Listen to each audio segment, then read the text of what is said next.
मांस से अलग, अच्छा। है ना। यहाँ मांस से अलग करने में तुम्हें बहुत ताकत लगानी पड़ेगी, वो होगी भी यहाँ पास ढीला है ना, है ना। पूरा ढीला है, आराम से दे सकते हैं यहाँ पे। देख लो ढीला है ना, देख लो, मैं गलत तो नहीं कह रहा हूँ। सबसे बेस्ट यही जगह होता है ना, सबसे बेस्ट सबकुटेनियस रूट के लिए सबसे बेस्ट जगह यही है। अच्छा। और दूसरी जगह सबकुटेनियस लगाना भी मत, ठीक है ना। अब इसमें क्या है, खाल को हमने ऐसे पकड़ लिया तो खाल की देखो एक परत तो यहाँ है और एक परत यहाँ रहेगी, ठीक है ना। अब क्या है कि इनको ऐसे पकड़ के, और अगर यहाँ से ऐसे पकड़ लिया ऐसी खाल को, ये स्थिति बनेगी, ठीक है। अब ये परत यहाँ है, एक परत यहाँ है। अब निडल को यहाँ से फंसाओ, अच्छा। और जैसे ही एक परत पार हो उसको अंदर कर दो, भर के दे बेटा। अरे मोनू, अरे मुंह पे लगवावे को बेटा बुढ़ापे में।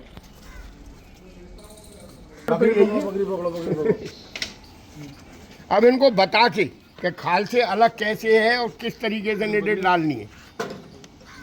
हाँ, उसके लिए एक और समझ लो भाई साहब, कि जैसे मान लीजिए अभी शुरुआती दौर में आपको पता नहीं है कि एक परत पार करने के लिए निडल कितनी जानी है, तो निडल को सिर्फ इतनी चली जाए तो एक परत पार हो जाएगी, आराम से हो जाएगी, नहीं हो जाएगी। तो अब आपको पहले अंदाजा नहीं है, आप इसको ऐसे करोगे तो अंदर जाके ये मांस में भी लग सकती है। अच्छा।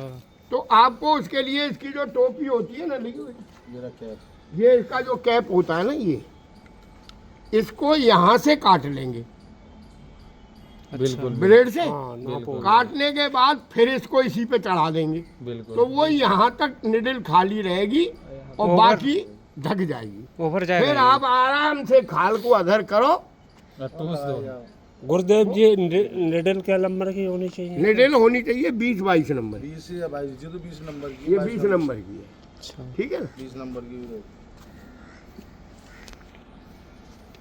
ठीक है। लाइक समझ में आ रही है ना बात। अब देखो वैक्सीन कहाँ लग रही है, कैसे लग रही है, ये नईम कुरैशी आपको लगा के दे। अब ये देखो, ये वैक्सीन के लिए रेडी हैं हम लोग। तो इस तरीके से यहाँ से ये जो फाइल जो है बहुत मुलायम रहती है। कुरैशी साहब कितनी ml है? इस तरीके से अब ये तो मैंने थोड़ी डाल दी है, बस 1 ml रहती है, 1 ml ही मान लो आप उसको, 1 ml मान के चलो, 1 ml मान लो। तो जिस तरीके से हमने ये खाली ये जो ढीली है यार, हमने इसको ऐसे खींचा, अब उस पर हम जो उंगली लगा के अपनी, अब उसको खाल में इस तरीके से पेस्ट कर देंगे, ठीक है। परत पार हो गई, एक परत गई, एक परत गई। अब इसको जो इंजेक्ट कर दिया अभी, अब इस तरीके से इसको जो है इसको जो रब कर दिया, ठीक है भाई। ये आपका वैक्सीन जो है एकदम कंप्लीट हो गया है।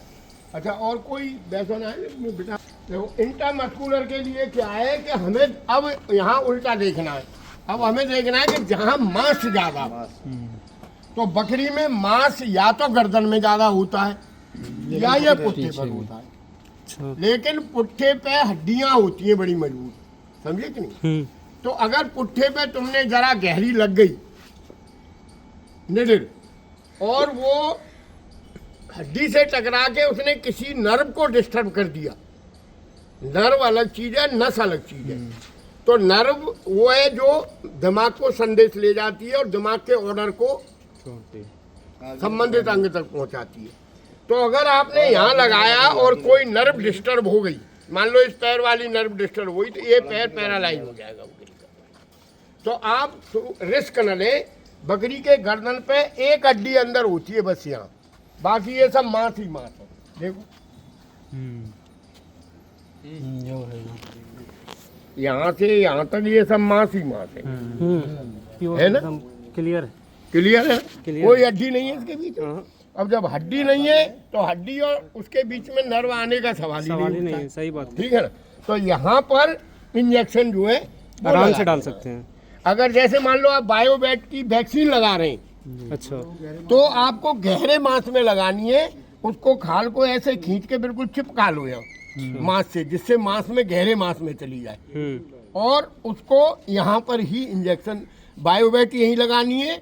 और जितने बीमारियों के रोगों के इलाज के इंजेक्शन है इंट्रामस्कुलर, वो सब यहीं लगाने, इधर लगा लो, इधर लगा लो, लगाओ इधर लो सर को जरा थोड़ा उधर सर को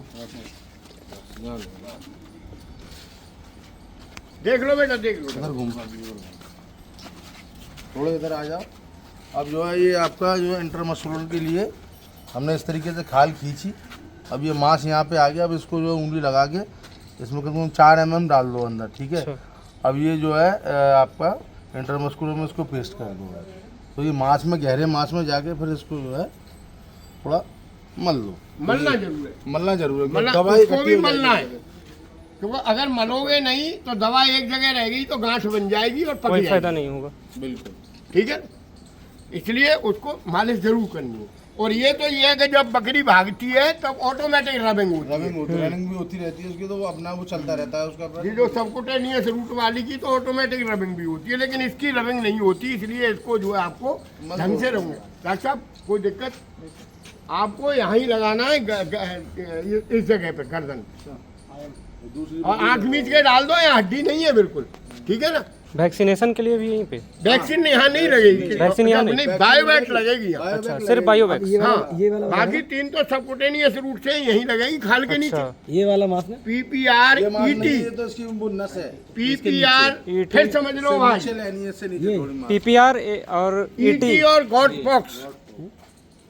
वो नीचे लगेगा PPR वहाँ पे। ET बॉक्स यहाँ लगेंगी, यहाँ खाल के नीचे, यहाँ खाल में खाल की एक परत है, पार कर दो यहाँ से देखो खाल अलग है, जी परत अलग है, जी अलग है, यहाँ से निडल डालो और दवाई छोड़ दो, ठीक है जी।